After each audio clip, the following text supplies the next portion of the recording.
You were told you had free will. But what if that was the most elegant form of control? From the moment you took your first breath, a script was handed to you, not in words, but in rules. Rules hidden in the gaze of your parents, in the silent expectations of your teachers, in the approval and punishment patterns of society. You were taught how to act, what to fear, what to chase, and who to become, all while being told, you're free to choose, but you weren't choosing, you were surviving. And survival is not freedom. It's the choreography of the conditioned mind. They told you freedom was about options. But what good are options when your inner compass is hijacked by fear, shame, and unhealed wounds? You see, the illusion was never about chains, it was about comfort. If you believe you're free, you'll never look for the strings. Here's the truth. Most people don't choose their lives. They just follow the emotional echoes of their unresolved past. What looks like a decision is often a trauma wearing a new outfit. That job you took, that relationship you stayed in, that silence you kept, they weren't always choices. Sometimes they were reactions. Emotional reflexes disguised as free will. And here's the twist. The system needs you to feel like you're in control, because a puppet that knows it's a puppet will pull at the strings. But a puppet that believes it's dancing, that one never looks up. So let's look up. Let's talk about the invisible programming, the kind that tells you who to be, how to think, what to feel. Let's talk about the hidden architecture that governs your daily choices. Let's talk about how you got here, and more importantly, how you get out. Because ancient Hermetic wisdom and cutting-edge neuroscience are now saying the same thing. Your subconscious is the true gatekeeper of your life. Until you bring awareness to that inner software, you're not living, you're repeating. And here's where it gets even more real. Even when you realize all this, something inside you might still resist. That's how deep the conditioning runs. It doesn't just control your mind. It protects itself inside your identity. But today we begin to remember, not just that there's a way out, but that there always was. So, stay with me, because in this video we're not just talking about theory, we're unraveling the strings one by one. You'll learn how to spot the silent patterns shaping your reality, how to dissolve the invisible contracts that keep you compliant, and how to reclaim the authority that was never truly lost, only forgotten. We'll explore the psychology, the energy, and the spiritual mechanics behind the illusion of free will, and I'll guide you through a process to activate a new kind of choice, one that comes from clarity, not conditioning. If this theme is already stirring something inside you, don't wait.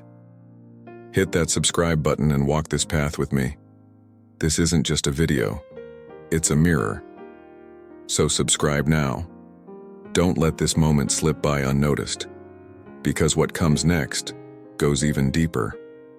We'll expose the silent program running your life, and why most of your decisions are actually echoes from emotional loops you didn't even know were there. You'll see how the roots of your current reality go far deeper than logic, and how to gently begin rewriting the script. Let's go deeper. It's time to remember your true will. The silent program. Why most choices are emotional reflexes. Most people believe they're making choices. But what if what feels like a choice is actually a replay? There's a quiet program running inside you. It doesn't speak in words. It speaks in impulses, in reactions, in the way your chest tightens when you're not chosen, or how you stay silent when your truth trembles at the surface. And that program was not written by your soul. It was coded by your childhood. Let me explain. You weren't born choosing based on fear or guilt. You were born as presence, as light. But slowly, choice became survival. You learned to adapt before you ever learned to listen to your inner voice. You started selecting people not because they aligned with your truth, but because they soothed an invisible wound. You chose jobs not from passion, but from the hunger to prove your worth. And each of these decisions seemed like free will, but were really echoes of emotional loops left unresolved. Pause for a moment and breathe. Can you recall a moment where you said yes, not because you wanted to, but because you were afraid of being left behind? This is the silent program, and it's brilliant in its invisibility, because it doesn't scream, it whispers through patterns. You don't notice it, but it shapes everything. Here's the process. Let's say you choose a partner who feels oddly familiar.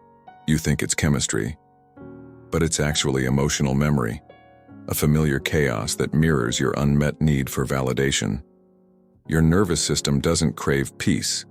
It craves what it recognizes, even if that means repeating pain. This is why free will becomes an illusion, because until you identify what's pulling your strings, you can't truly choose. You only react. And neuroscience agrees. Your subconscious makes decisions before your conscious mind even realizes it. What you call intuition is often just conditioning, unless it's been cleaned, cleared, and reconnected to your inner truth. Let's go even deeper. What if your need to be productive every day isn't really your drive, but your fear of stillness?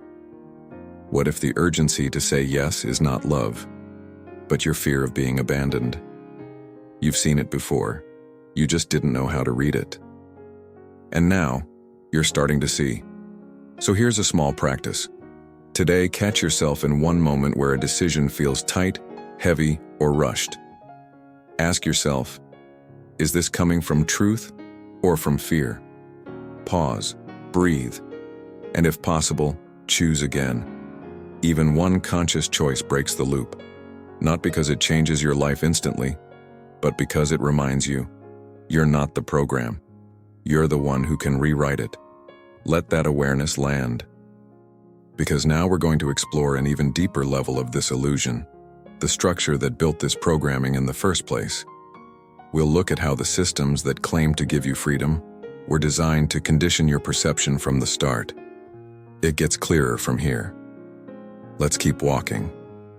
The illusion of control. How the system makes you believe you're free. You thought you were living your life, but maybe you were just living your conditioning. From the very beginning, there was a structure waiting for you, carefully built to seem invisible. Schools didn't just teach you math, they taught you obedience. Religion didn't just offer faith, it trained your guilt. Media didn't just inform, it shaped your perception of what's normal, of what's acceptable, of what's real. And the most powerful form of control is the one that feels like choice. Let me give you an example.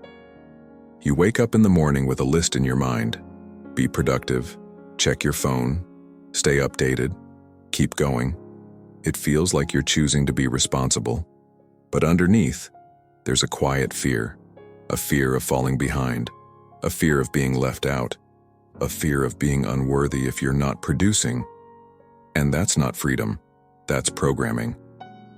Joe Dispenza calls this the predictable identity, a set of repeated thoughts, feelings, and behaviors that form the illusion of a self. You're not choosing your day. You're reliving a familiar script, one written by the system, rehearsed by society, and performed by you. Let's go deeper. Imagine a bird born inside a cage. If the bars are painted with clouds and the floor smells like grass, it will believe it's free. It might even sing louder to prove it. But the bars never left. They just became invisible. And this is the illusion you were taught to accept. That freedom means options, not awareness. That being able to choose between the same two cages is enough. But it's not. Because real freedom doesn't feel like urgency. It feels like clarity. Now, pause for a moment. Can you feel that? That subtle inner resistance, the sense that something about your daily life has been designed to keep you just distracted enough, just tired enough, just uncertain enough, so that you don't look beyond the surface. So here's the shift. What if the thoughts you're repeating every day aren't yours? What if the beliefs that drive your effort, your exhaustion, your expectations were inherited from a system that profits from your compliance? You've seen it before. You just didn't know it was the cage. Let's bring this to the body. Take 30 seconds of stillness today. No phone, no input, no stimulation. Just you, your breath, and the hum beneath it all. Notice what arises. Restlessness, guilt, anxiety. That's the withdrawal from control. And every time you notice it, you start to wake up. Not in theory, but in your nervous system, in your presence, in your choice. Because choice begins where programming ends. Now, before we go even deeper, where we'll reveal how this control is maintained at a biological level through your dopamine system, I want to invite you to mark this moment. Drop into the comment section and leave a word. One word that captures what this realization brings up in you. Maybe it's clarity, maybe it's awakening, maybe it's simply enough. Whatever it is, speak it into the space below.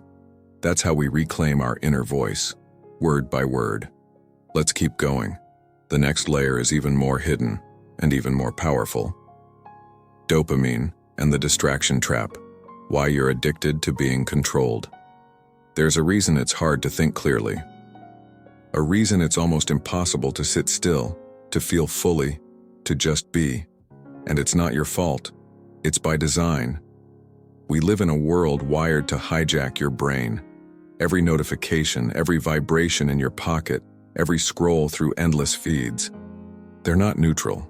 They're engineered, crafted to stimulate one thing over and over. Dopamine, the brain's pleasure signal.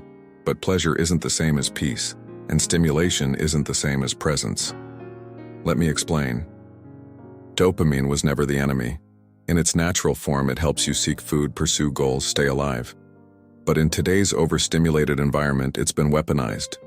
The system discovered that the more distracted you are, the less likely you are to notice you're not actually free. Because reflection requires stillness. Awareness requires space. But if your nervous system is constantly chasing the next hit, another like, another message, another update, you never get to pause long enough to remember yourself. Pause for a moment. Breathe. When was the last time you sat with silence? Not as an absence, but as a presence? You see, this is the trap. The illusion of choice gets stronger the more stimulated you are. The system keeps you spinning, swiping, reacting, and you feel like you're in control because you're doing something. But doing isn't being, and reacting isn't choosing. Here's a metaphor. Imagine a mirror so covered in dust, fingerprints, and flashing lights that you forget it's a mirror at all. You think the chaos you see is who you are. But underneath the noise, the reflection is still there, waiting to be revealed. Modern neuroscience confirms high dopamine states reduce self-awareness. The more you chase, the less you see. So how do we begin to reclaim clarity? Start small. Just 30 minutes today. No phone, no input, no output. Just your breath, your body, and the moment. Let discomfort rise. Let the nervous itch surface. That's not failure. That's detox. And during those 30 minutes, observe one thing: the urge to reach, the pull to escape, the anxiety that says, check it, scroll it, open it, and then ask, who benefits from this urgency? Because if it's not you, maybe it never was. Let's go even deeper. Now we'll explore how this system of distraction is built on something even more subtle. A silent agreement you made without even realizing. A contract that's been guiding your compliance in the name of safety, acceptance, and belonging. It's time to look at what you signed and how to break it. The hidden contract. You agreed to be controlled without knowing. There are contracts we sign with words, and there are contracts we sign with silence. Most people never remember agreeing to be controlled, but they did. Not in a moment of logic, but in a moment of fear. Maybe it was the first time you were told, be a good girl, or don't speak like that. Maybe it was the look of disappointment in your father's eyes when you showed too much emotion, or the way your mother praised you only when you stayed quiet, polite, small. That's when the first terms of the contract were signed. You didn't agree with your mind. You agreed with your nervous system. And from that day forward, you learned that acceptance is safer than authenticity. that obedience keeps you loved, that staying small keeps you protected. You started to smile when you wanted to scream. You started to achieve when you wanted to rest. You began to censor the parts of you that felt too much. And in doing so, you surrendered your sovereignty without ever realizing it. Let me give you an example. Think about how early we're taught to trade our truth for approval. A child asks why, again and again, until one day they're told, "Stop asking so many questions." The mind learns. Curiosity is dangerous. A teenager cries in front of peers and hears, "Don't be weak." The body learns. Vulnerability is shameful.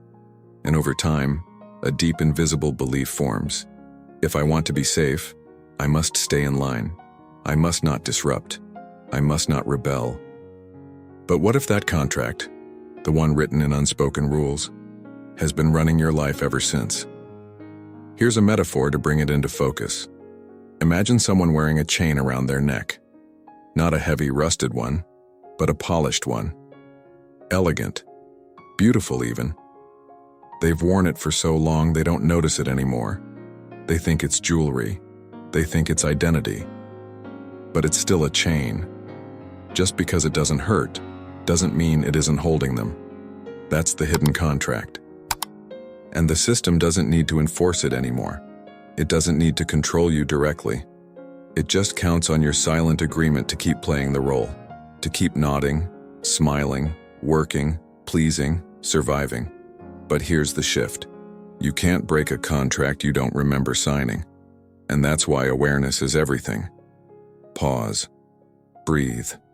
Feel. Can you trace back to the moment you first learned it wasn't safe to be yourself? Can you remember the first time you traded your truth for peace? Because reclaiming your freedom doesn't begin with rebellion. It begins with recognition. Now we go to the core of that reclamation, not with theory, but with method. You'll discover a 3-phase technique to break the strings of that silent contract and begin anchoring a new inner authority. One that doesn't need permission. One that doesn't ask to be chosen, because it chooses itself. We're going deeper now. The strings are starting to loosen. You've been living with borrowed authority. And the most dangerous part? It feels like your own voice. But it's not. It's the voice of a parent whose love was conditional. The echo of a teacher who mistook compliance for intelligence. The tone of a system that rewards quiet obedience and punishes inconvenient truth. Somewhere along the way, your intuition was replaced by instruction, and you started calling it self-awareness. But let's be clear, inner authority is not rebellion. It's remembering that you were never meant to be governed from the outside. So how do we break the strings? Here's the process. Gentle, powerful, and deeply yours. Step 1. Name the voice. The moment you hear the old narrative, "I shouldn't want this. I'm not ready. Who am I to?" Stop and ask, whose voice is this really? Is it fear? Is it your father? Your church? Your culture?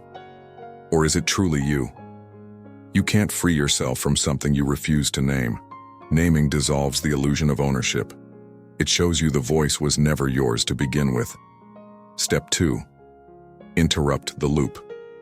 Now that the voice has a name, break the pattern. You don't need to fight it. You just need to disrupt it. Maybe it's a deep breath, a stretch, a single word spoken out loud. The body is a gateway here. Movement shifts memory, voice shifts vibration. And in that tiny interruption, you create space, and space is where choice lives. Step 3. Anchor a new belief. This is where the alchemy happens. In that moment of space, you plant something new, not with theory, with feeling. What would it feel like to believe I am allowed? What would shift if you said, "This desire is holy"? Say it, feel it, live one breath of it, because belief is not mental, it's cellular. And as Bruce Lipton reminds us, belief is biology. Your body becomes what your consciousness agrees with. Pause for a moment. You are not the voice that holds you back. You are the one who can question it. You are not the program. You are the coder now. And that shift, that reclamation, starts not in some far-off spiritual ideal, but right here, in the raw, sacred ordinary of your daily choices. Let me give you something practical.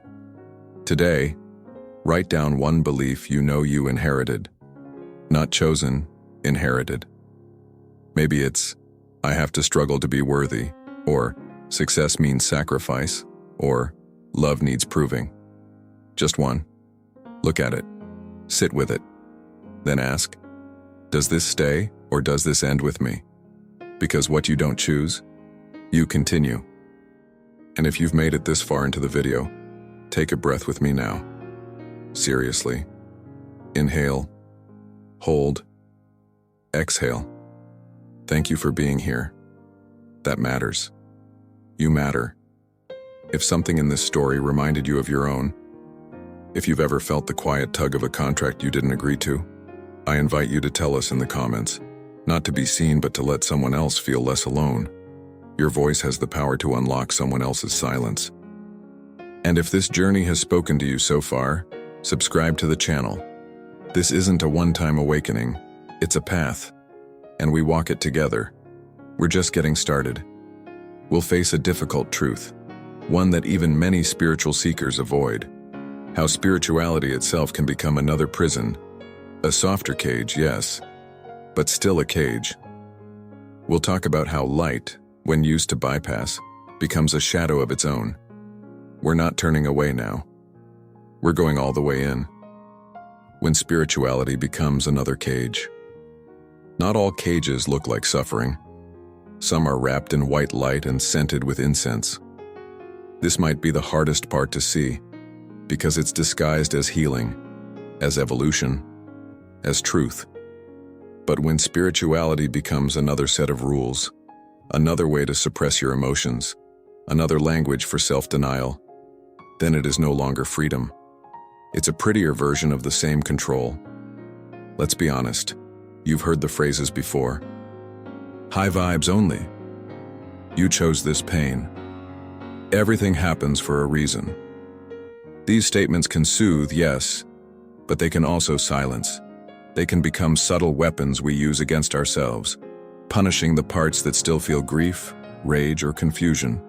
Because if you believe that awakening means always being calm, always being grateful, always being above it all, then you'll start to judge your humanity as failure. But true awakening does not reject shadow, it includes it. Let me explain. You are not just love and light. You are also earth and fire. You are also the scream you never let out, the tears you swallowed, the anger that still curls up in your chest when no one is watching. You are not meant to escape these parts. You are meant to witness them and bring them home. Edgar Cayce once said that spiritual growth requires shadow work. Not tolerates it, requires it. Because the path to wholeness goes through the wounds, not around them. Pause now. Can you think of a time where you wanted to cry but told yourself to just raise your vibration? Can you recall a moment where you felt rage and labeled it low frequency? These are the quiet prisons, built not with bars, but with bypass. And here's the irony. The more you suppress in the name of light, the more your shadow grows underground. So let's bring it to the surface. Take one spiritual rule you've been living by. Maybe it's, I must always forgive. Or I should never feel jealous, or pain is just illusion. Write it down, look at it, and ask, is this rule guiding me or limiting me? Is it helping me remember myself or edit myself? Because your soul doesn't need rules, it needs truth. And truth is messy, it's emotional, it's complex. Sometimes it cries at 3 a.m., sometimes it doubts everything, sometimes it says no when everyone expects yes. That doesn't mean you're broken, it means you're becoming whole. Now we reach the turning point. We go from the puppet to the one holding the scissors. We'll explore how the very act of awareness cuts the strings, and how remembering yourself as the observer changes everything. Let's keep going. The illusion is dissolving. The forgotten truth. You are the observer, not the puppet. There is a moment, quiet, subtle, but life-altering, when you see the string before it pulls you. That moment is awareness, and it changes everything. Because up until now you may have believed that you are your patterns, that the voice in your head narrating doubt is you, that the emotion surging in your chest is you, that the choice made from fear is you. But none of those are truly you. You are the one who sees. And the very act of seeing, with presence, with stillness, without judgment, is the beginning of freedom. Let me give you an example. Imagine a puppet hanging from strings. It's moved by forces it cannot see. It twitches, dances, freezes, not by choice, but by design. And then one day the puppet turns its gaze upward.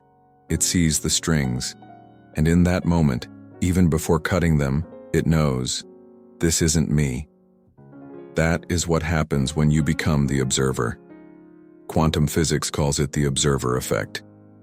The very act of observing a particle changes its behavior. The presence of awareness collapses potential into form. In other words, your attention alters reality, not just out there but in here. When you watch your anger without becoming it, when you sit with fear without obeying it, when you notice the loop without following it, you're no longer the puppet. You're the presence behind the movement. Pause for a moment now and feel this in your body. That shift, that widening space inside your chest. That's not emptiness. That's capacity. That's where your power lives. And here's the paradox. When the puppet cuts the strings, it doesn't fall. It learns to walk. Because what once moved you from above now rises from within. You start to make choices not from reaction, but from resonance. This isn't about becoming someone else. It's about remembering the one who was never lost, only buried beneath layers of noise, trauma, expectation, and belief. So if there's one truth to carry from this chapter, let it be this. You are not your reaction. You are the awareness of it. And that awareness, that's where your true will begins. Now, as we move into the closing, everything we've explored, the programming, the systems, the contracts, the illusion of choice, all of it points to one thing. You were never meant to be controlled. You were born to remember. Let's gather it all now, bring it full circle, and expand this awareness into action. You were never meant to be a puppet. This isn't just the end of a video. It's the beginning of a remembering. You've seen now what was hidden in plain sight, the patterns mistaken for personality, the chains disguised as choices, the spiritual mantras that kept you from your own shadow, and beneath it all, a single forgotten truth waiting to be reclaimed. Real will doesn't feel like pressure. It feels like peace. Not the peace that numbs, but the peace that knows. The quiet, grounded knowing that says, I don't need to prove. I don't need to perform. I simply choose, because I finally remember what's mine. So here's one action, not for performance but for power. Choose one place in your life where you've been silently complying, where you've been nodding out of fear, staying out of guilt, shrinking out of habit. Just one, and whisper into that space. No more. Write it somewhere you'll see it, in your notebook, on your mirror. I revoke the contract. That's it, because your will is no longer borrowed. It's yours. It always was. Now breathe that in. And if this message stirred something inside you, if it cracked something open, even for a moment, thank you. Thank you for your presence, your attention, your energy. Thank you for walking with me through these layers of forgetting and into this deeper truth. If you felt this, share it in the comments. Let us know if this path spoke to you. Your words help light the way for someone else. Like this video if it resonated. Subscribe if you haven't already. We are building something here, a space beyond control, a space of remembrance. And don't stop here. There's a next step waiting for you right now. Watch the next video. You're not who you think. The shift already began. It dives even deeper into the unraveling of your old identity. and the energy of who you truly are beneath it. You're not here by accident. You're awakening. Let's keep going. Together. The reality begins where your old pattern ends,